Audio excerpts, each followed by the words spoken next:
जी अस्सलाम वालेकुम, क्या हाल है? सब लोग खैरियत से हैं? इस्लामाबाद के अंदर एक सी पैक पर एक कॉन्फ्रेंस थी आज, और उस कॉन्फ्रेंस में अली जफर साहब और रऊफ हसन साहब शरीक हुए। अब पार्टी यानी पाकिस्तान तहरीक इंसाफ इस बात पे खासी परेशान है कि क्या इमरान खान साहब ने इनको अलाउ किया था या ये अपने तौर पे उस कॉन्फ्रेंस में चले गए थे। इसकी डिटेल हम आपको आज के वीलॉग में बताएंगे।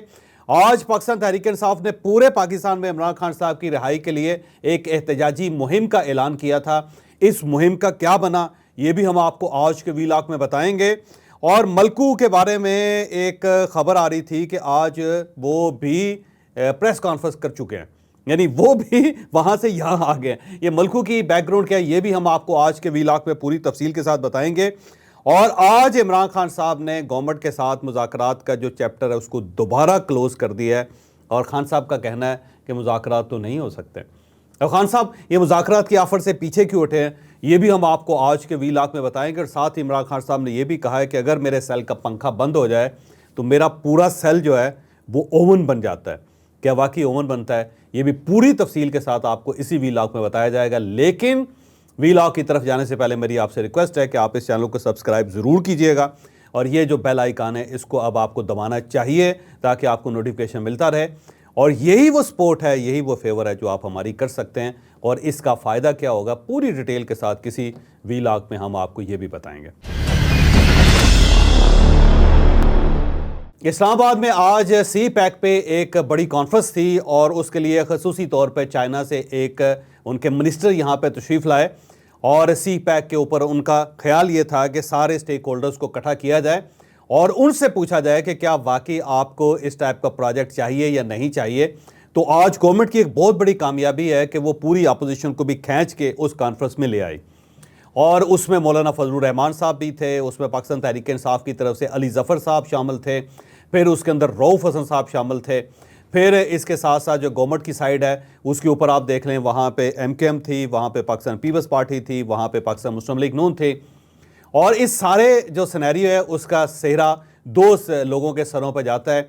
एक तो इसहाक डार साहब जो ज़ाहिर है इस वक्त डिप्टी प्राइम मिनिस्टर हैं, और उन्होंने सबको कायल कर लिया। फिर उसके बाद एहसन इकबाल जो इस पूरे प्रोजेक्ट को देख रहे हैं, तो इन दोनों ने बहुत ज़्यादा एफर्ट करके सब लोगों को इकट्ठा कर लिया। फिर मौलाना फजलुर रहमान साहब ने भी वहाँ पे सी पैक की हमायत की, फिर रऊफ हसन साहब ने भी की, फिर बैरिस्टर अली जफ़र साहब ने भी की।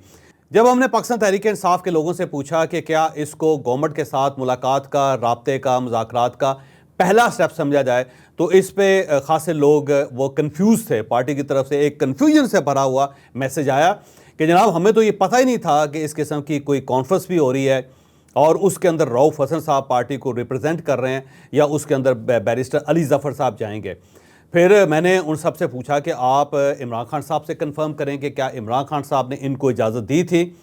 अब इसमें भी पार्टी के दो व्यू थे। कुछ लोगों का ये कहना था कि ये दोनों अपने तौर पे गए हैं और इमरान खान साहब ने इनको कोई परमिशन नहीं दी थी, और आज रात या कल सुबह किसी वक्त भी तरदीद पार्टी की तरफ से आ जाएगी कि इन दोनों का इनफरादी फेल था। ये दोनों वहाँ पे गए और इन्होंने वहाँ पे सी पैक की और गवर्नमेंट का जो प्रोजेक्ट है उसकी इन्होंने सपोर्ट की, तो ये इनका ज़ाती फेल है। पार्टी अलबत्ता इसके अंदर शामिल नहीं है। और साथ हो सकता है कि इमरान खान साहब की तरफ से यह भी व्यू लिया जाए कि जी पाक चीन दोस्ती बड़ी ज़बरदस्त है, उसके बगैर तो पाकिस्तान चल नहीं सकता, और मेरे दौर में बहुत ज़्यादा दोस्ती की पींगे पड़ी थी, और मैं ये चाहता हूँ कि चाइना पाकिस्तान के अंदर इन्वेस्टमेंट करे, और मैं इन्वेस्टमेंट के ख़िलाफ़ नहीं हूँ। लेकिन ये जो चोर हैं, ये जो गासिब हैं, ये जो गवर्नमेंट है जिसे फॉर्म 47 की गवर्नमेंट कहना चाहिए, जो दूसरे लोगों का मैंडेट चोरी करके बैठी हुई है, इनके पास ये इख्तियार नहीं होना चाहिए कि वो इस तरह बड़े बड़े प्रोजेक्ट कर सकें, क्योंकि ये चाइना का पैसा भी खा जाएंगे। लिहाजा मैं इस गवर्नमेंट की सपोर्ट करने के लिए तैयार नहीं। इमरान खान साहब ये व्यू लेंगे, अब पार्टी के कुछ लोगों का ये कहना है। अब सवाल ये है कि अगर इमरान खान साहब की मर्जी के बगैर रऊफ हसन साहब वहाँ चले गए या बैरिस्टर अली जफ़र साहब चले गए, तो फिर तो मेरा ख्याल है पार्टी बहुत ज़्यादा ढीली हो चुकी है। वहाँ पे लोग फिर अपने फैसले खुद कर रहे हैं।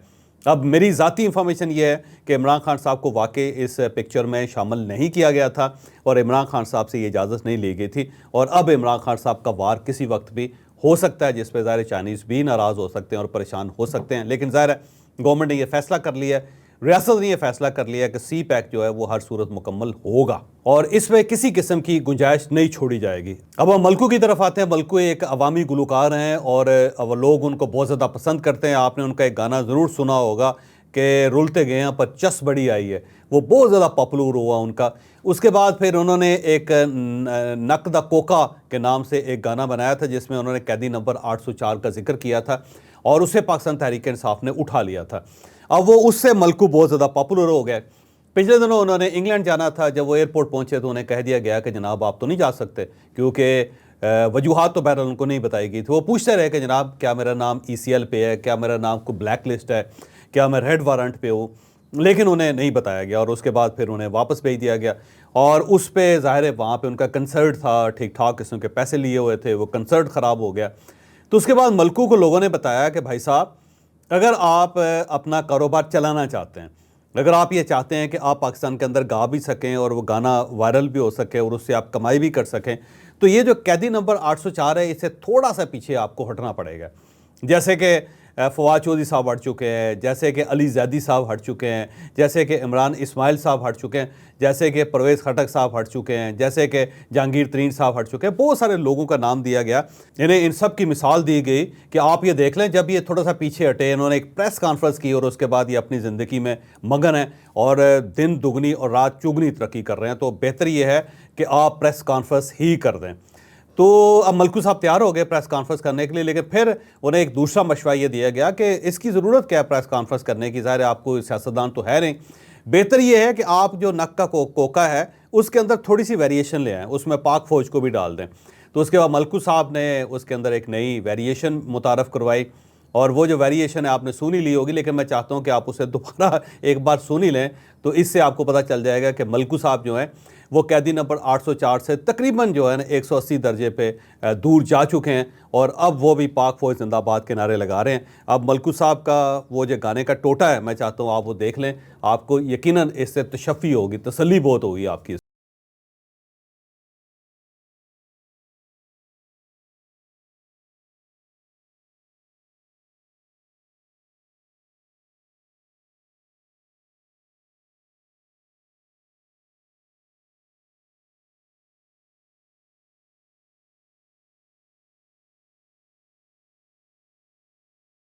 मलकू साहब ने भी वही काम किया है जो इससे पहले अली जैदी साहब कर चुके हैं, इसमें इमरान इस्माइल साहब कर चुके हैं, फवाद चौधरी साहब ने भी किया था, फिर असद उमर साहब भी कर चुके हैं। बहुत सारे लोग हैं जिन्होंने इस अपॉर्चुनिटी का फ़ायदा उठाया था, तो मलकू साहब ने भी उठा लिया। लेकिन पाकिस्तान तहरीक इंसाफ मलकू साहब के ऊपर एहतजाज बहुत कर रही है, बहुत ज़्यादा उनको लताड़ रही है। भाई मसला ये है कि अगर आपके अपने साथी आपका साथ छोड़ गए थे तो मलकू तो बेचारा एक छोटा सा गुलकार है, उसने अपनी दुकान भी चलानी है, वो तो जेल नहीं जा सकता, वो तो बेरोज़गार नहीं रह सकता, वो अगर गाएगा नहीं तो खाएगा कहाँ से। तो आप इतनी एक स्पेस तो उसको दे दें कि अगर उसने कैदी नंबर 804 गा के आपके दिल मुँह लिए थे तो कम से कम उसे इतना मौका तो दें कि वो अपना दाल रोटी जो है वो भी चला सके। लेकिन आप ये चाहते हैं कि नहीं, उसकी दाल रोटी मुकम्मल तौर पे बंद होनी चाहिए, अली जैदी साहब की बेशक चलती रहे, तो ये बड़ी ज़्यादती है। तो मलकू साहब को मैं एक मशवरा देता हूँ कि उन्होंने बिल्कुल ठीक किया है, अगर आप हैं तो सब कुछ है। वो कहते हैं जान है तो जहान है, अगर जान ही नहीं तो जहान भी कोई नहीं है। और अगर आप माशी तौर पे कमज़ोर हो गए तो फिर कैदी नंबर 804 तो आपको कोई ख़ास फ़ायदा नहीं पहुंचा सकेगा। तो बहुत अच्छा किया। आज पाकिस्तान तहरीक इंसाफ ने पूरे पाकिस्तान में एहतजाजी मुजाहरों का ऐलान कर रखा था, लेकिन हुकूमत ने उससे पहले ही 7 दिन के लिए दफ़ा 144 लगा दी पूरे पाकिस्तान के अंदर कि कोई भी 4 लोग किसी जगह इकट्ठे नहीं हो सकते। लिहाजा उसके बाद यूँ ही पाकिस्तान तहरीक इंसाफ के लोग बाहर निकलते थे उनको गिरफ़्तार कर लिया जाता था, कई जगहों पर डंडा भी बरसाया गया और फिर सारे लोग तितर बितर हो गए। गर्मी भी बहुत ज़्यादा है, इस गर्मी में 50 दर्जे की गर्मी में या 45 के दर्जे की गर्मी में या 40 दर्जे की गर्मी में कौन बाहर निकलेगा। लिहाजा पाकिस्तान तहरीक इंसाफ के को बहुत ज़्यादा मुतवाले और जाले बाहर नहीं निकल सके, जिसकी वजह से आज का मुजाहरा बहुत ज़्यादा कामयाब नहीं हो सका। अगर मेरा ख्याल है कोई बारिश का इंतज़ार कर लिया जाता, मौसम अच्छा हो जाता और उसके साथ साथ कोई इस्टेब्लिशमेंट के साथ या रियासत के साथ या गवर्नमेंट के साथ मामला सेटल कर लिए जाते तो फिर तो एहतजाज हो सकता था। लेकिन गर्मी की वजह से, गवर्नमेंट की नाराज़गी की वजह से ये एहतजाज कामयाब नहीं हो सका और पाकिस्तान तहरीक इंसाफ को ख़ास कारनामा ऐसा सर अंजाम नहीं दे सकी जिसकी वजह से इमरान खान साहब बाहर आ जाएं। और इससे इमरान खान साहब को इस चीज़ का अंदाज़ा हो जाना चाहिए कि वो जो कहते थे ना कि मिलियंस के हिसाब से लोग बाहर निकलेंगे, जेलें तोड़ेंगे और इमरान खान साहब को घर ले जाएंगे, ये सोचना भी हमाकत है। पाकिस्तान एक बिल्कुल मुख्तलिफ मुल्क है, यहाँ पे चढ़ते हुए सूरज की परस्तिश की जाती है और ठीक ठाक परस्तिश की जाती है। जब ये पता चले कि सूरज इस वक्त गुरूब हो गया या वो जेल के अंदर बंद है, तो फिर लोग उसी तरह करते हैं जिस तरह मलकू साहब ने करके अपनी जान छुड़ाई है। तो आज का मुजाहरा तो कोई ख़ास कामयाब नहीं हो सका। अब इमरान खान साहब के आज के ख्यालात की तरफ आते हैं। आज 190 मिलियन पाउंड का केस चल रहा था, उसमें फिर इमरान खान साहब ने वकला के साथ भी मुलाकात की, फिर उसके बाद सहाफ़ियों के साथ भी मुलाकात की। वहाँ पे जब इमरान खान साहब से पूछा गया कि आप तो मुज़ाकरात चाहते थे और गौहर खान साहब ने ये ऐलान किया था कि हम गवर्नमेंट से मुज़ाकरात के लिए तैयार हैं, फिर ये ख़बरें गर्दिश करने लगी कि महमूद अचकज़ई साहब जो है वो ब्रिज बनेंगे, वो गवर्नमेंट और अपोजिशन के आपस में मुज़ाकरात करवाएंगे और आपने उनको फुल मैंडेट दे दिया है, तो अब वो मुज़ाकरात कहाँ पे? तो उस पर इमरान खान साहब ने साफ इनकार कर दिया। उन्होंने कहा जी मैंने तो पार्टी सतह पे मुज़ाकरात की बात की ही नहीं थे, मैंने तो महमूद अचकज़ई साहब से कहा था कि आप जाएं और गवर्नमेंट से लेके आएँ कि वो हमें क्या ऑफ़र करती है। तो वो ज़ाहिर है ना गवर्नमेंट के पास गए और ना ही कोई चीज़ लेकर आए, ना ही उन्होंने ऑफ़र की, तो उसके बाद मुज़ाकरात का मामला तो चल ही नहीं सकता। और फिर ये पाकिस्तान मुस्लिम लीग नून जो है इसके साथ मैं क्यों मुज़ाकरात करूँगा, इनके पास तो कुछ है ही नहीं, मैं तो उनके साथ मुज़ाकरात करूँगा जिनके हाथ में कुछ है। तो उसमें फिर दोबारा सहाफ़ी ने पूछा कि आपने तो गौहर खान साहब के ज़रिए बाकायदा ये बात की थी। उन्होंने कहा नहीं जी नहीं, ये गलत बात है, मैंने तो पार्टी की सतह पर मुज़ाकरात की बात ही नहीं की थी। तो इमरान खान साहब मुकम्मल तौर पर मुकर गए, वो पीछे हट गए और उन्होंने कहा जी इस टाइप की कोई बात नहीं। अब इसकी बैकग्राउंड ये है कि महमूद अचकज़ई साहब जो थे, उनसे जब ये कहा गया कि आप जाके गवर्नमेंट से मुज़ाकरात करें, तो महमूद अचकज़ई साहब की एक ख्वाहिश थी, उनकी एक शर्त थी कि जब तक मैं इमरान खान साहब से नहीं पूछूंगा या इमरान खान साहब मेरे साथ बात नहीं करेंगे, मैं जाके गवर्नमेंट से बात नहीं करूंगा, क्योंकि ऐसा ना हो कि इस साइड पे हुकूमत जो वो तैयार हो जाए और उसके बाद इमरान खान साहब की तरफ से इनकार हो जाए तो मेरी बेइज्जती बहुत हो गई।